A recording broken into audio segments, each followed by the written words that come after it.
Olá pessoal, tudo bem? Vamos lá então para mais uma aula, nossa segunda aula de PISM, Psicologia Institucional e Saúde Mental. Hoje nós vamos falar a respeito dos hábitos e das tipificações, que estão contidos ali no segundo item, no item B do livro do Berger Luckman, A Construção Social da Realidade, no capítulo 2, tá ok? Na última aula nós terminamos falando a respeito do contexto de ordem, direção e estabilidade que o ser humano precisa para viver, para se constituir enquanto um ser social. E ali a gente aprendeu que essa ordem, direção e estabilidade nada mais é do que a produção de hábitos, a produção de comportamentos novos, de atitudes novas que fazem com que o ser humano passe a viver de maneira regrada, de maneira normatizada na sua vida, E aí nós vemos também que o autor começa falando exatamente desse ponto no item B.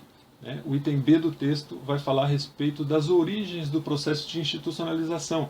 E essas origens se dão exatamente na repetição, no hábito, naquilo que é rotineiro, naquilo que é padronizado no comportamento do ser humano. É aí que nascem os hábitos. Os hábitos, portanto, são formações que a gente vai criando na nossa vida e que dão certa estabilidade para a nossa conduta. É a partir dos hábitos que a gente começa a criar referências de vida, formas de viver diferentes, que a gente transmite inclusive para as outras gerações.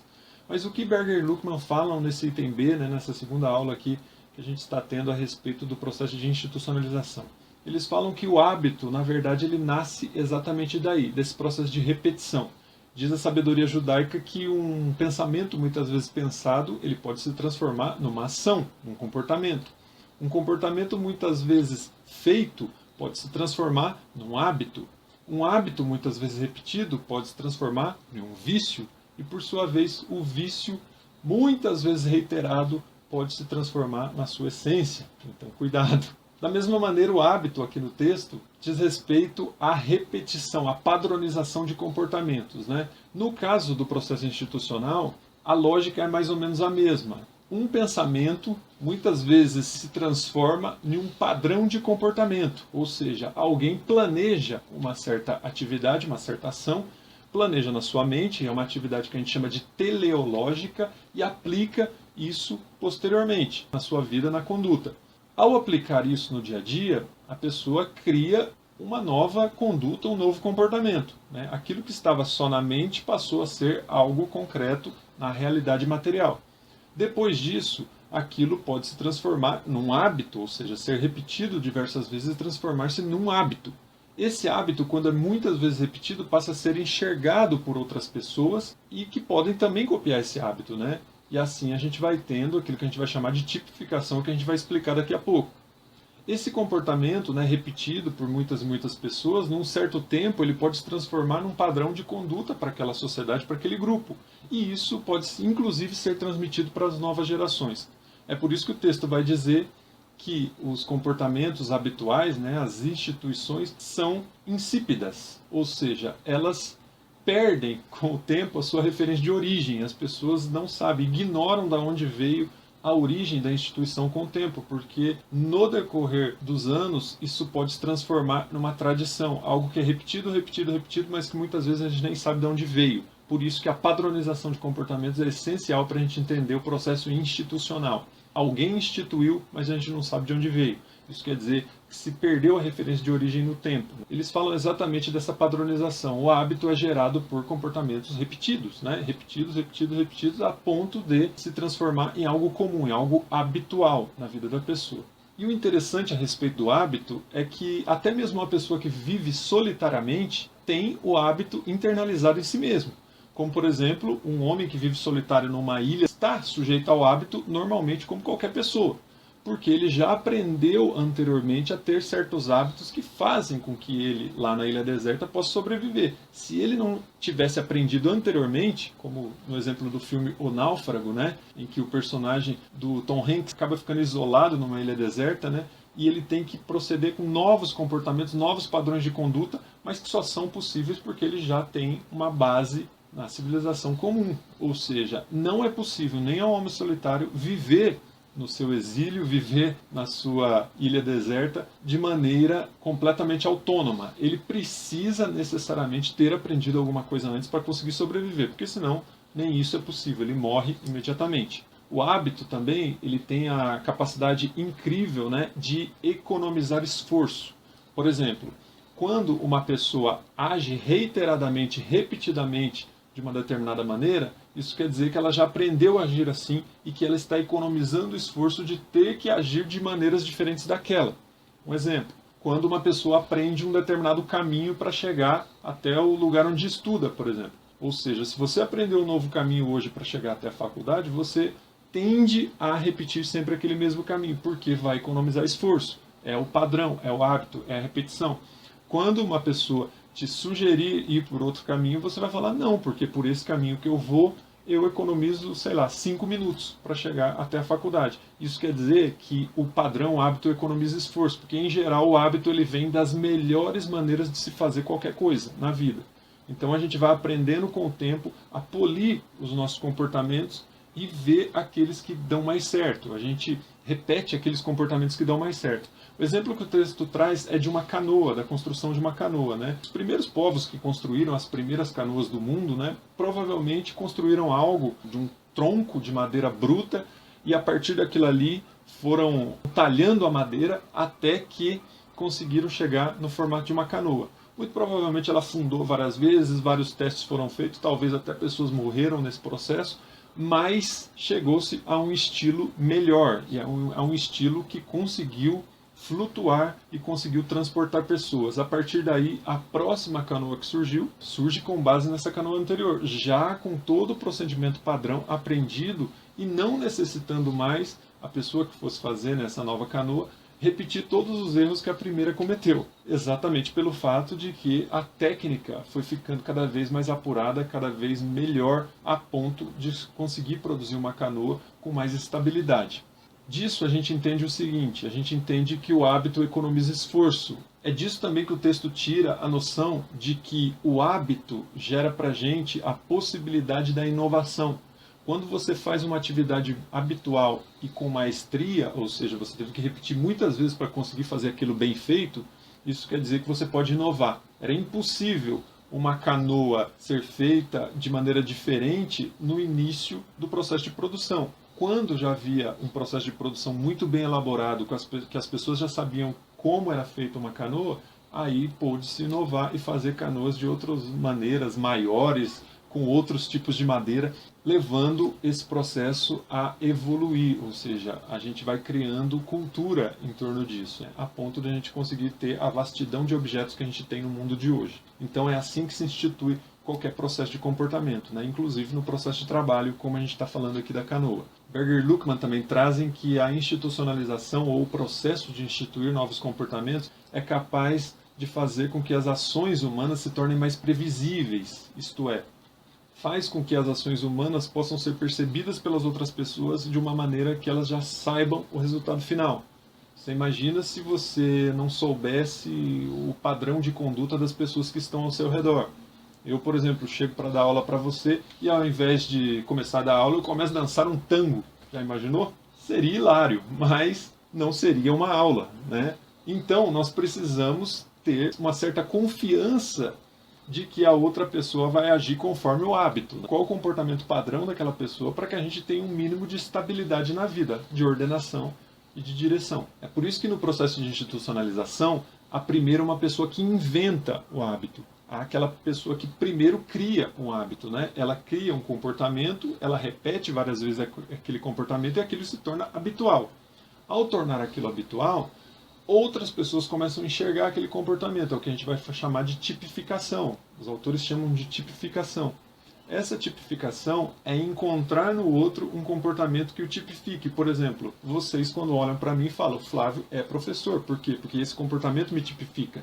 Vocês me conhecem como professor. Então seria muito estranho se vocês me vissem jogando basquete, por exemplo. Apesar de que eu fiz isso muito na minha vida também. Mas o comportamento tipificado, ele faz com que a pessoa se torne praticamente aquilo. Isso impregna na identidade daquela pessoa. Porque ela é tipificada por aquilo que ela faz. É o exemplo que o texto traz de um carrasco. Um carrasco, né, seja na era medieval, seja já na era moderna, né, por exemplo, lá na Revolução Francesa, né, onde várias pessoas foram guilhotinadas, os carrascos, né, que vestiam aquele capuz e guilhotinavam as pessoas, eram tipificados por aquele comportamento que eles faziam. Você imagina você encontrar com um carrasco na rua, né? Geralmente você nem sabia quem era, exatamente para não tipificar tanto.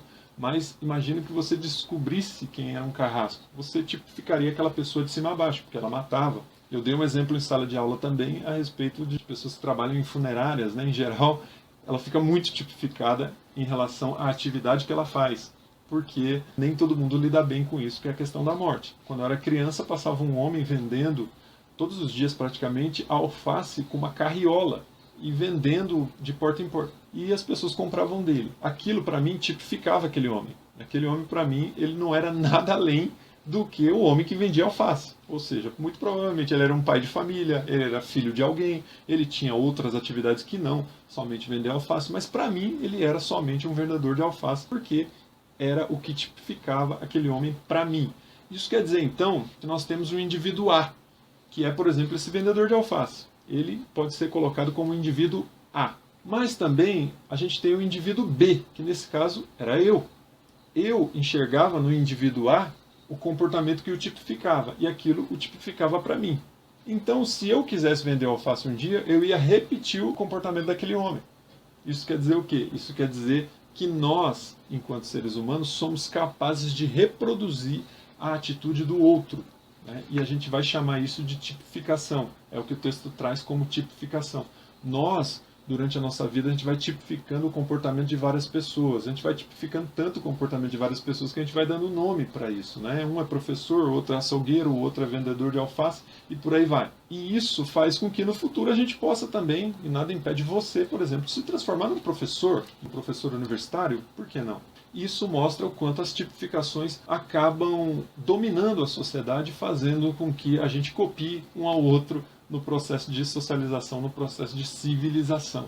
E o interessante dessas tipificações é que elas demandam tempo, né? Porque elas não ocorrem de uma hora para outra. Você precisa reiteradamente ver aquela pessoa fazendo aquele comportamento, emitindo aquele comportamento repetitivo várias vezes para que você tipifique aquela pessoa. Você vira uma pessoa uma vez só vendendo alface e depois você enxerga aquela pessoa tendo outros comportamentos que não aquele, você não vai chamá-la de vendedora de alface. Por outro lado, se aquela pessoa repete aquele comportamento dia após dia, aí sim a gente vai tipificar.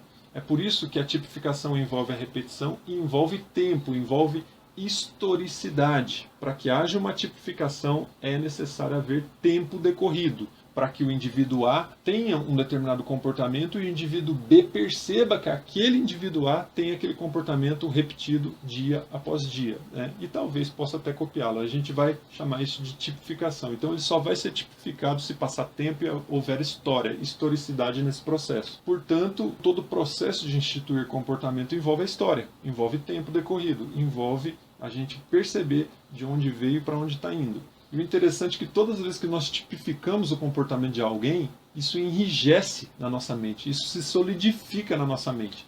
E enrijece de tal maneira que muitas vezes a gente tem dificuldade de conceber aquela pessoa agindo de uma maneira diferente. Eu, professor, por exemplo, se você me vir aí pela rua fazendo outra coisa que não atividade docente, talvez você ache estranho. Talvez pode soar muito estranho para você se você me vir aí na rua de shorts e chinelo jogando peteca. E exatamente porque essa atividade docente é a que me tipifica. É a atividade que você, indivíduo B, tipificou-me, indivíduo A.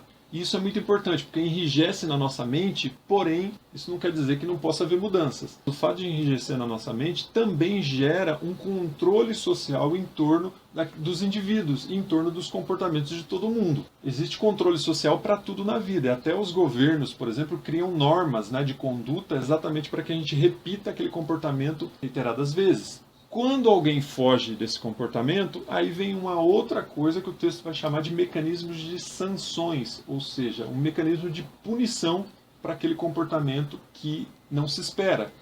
Como, por exemplo, quando uma pessoa foge àquilo que a lei pede, ela está passível de punição. A gente vai chamar isso de mecanismo de sanção. Como, por exemplo, se espera que uma pessoa não ultrapasse o sinal vermelho.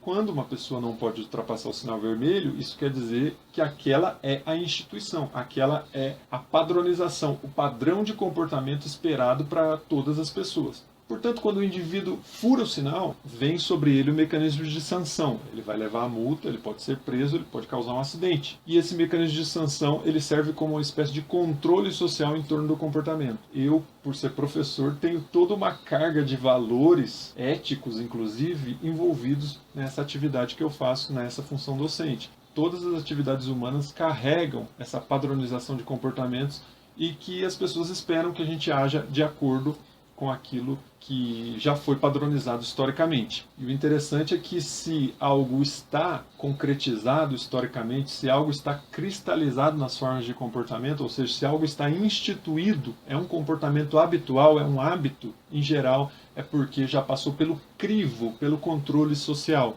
A sociedade já estabeleceu que aquele comportamento é o melhor, ou talvez aquele comportamento é aceitável e digno, a ponto dele permanecer, continuar na sociedade. Então, gente, falando de padronização de comportamento, né, para a gente encerrar, saiba que você não precisa deixar o seu joinha e também não precisa se inscrever no canal, até porque o professor não sobrevive disso. A aula de hoje era essa, e na próxima a gente vem com mais conteúdo de Berger Luckman. Muito obrigado, até a próxima.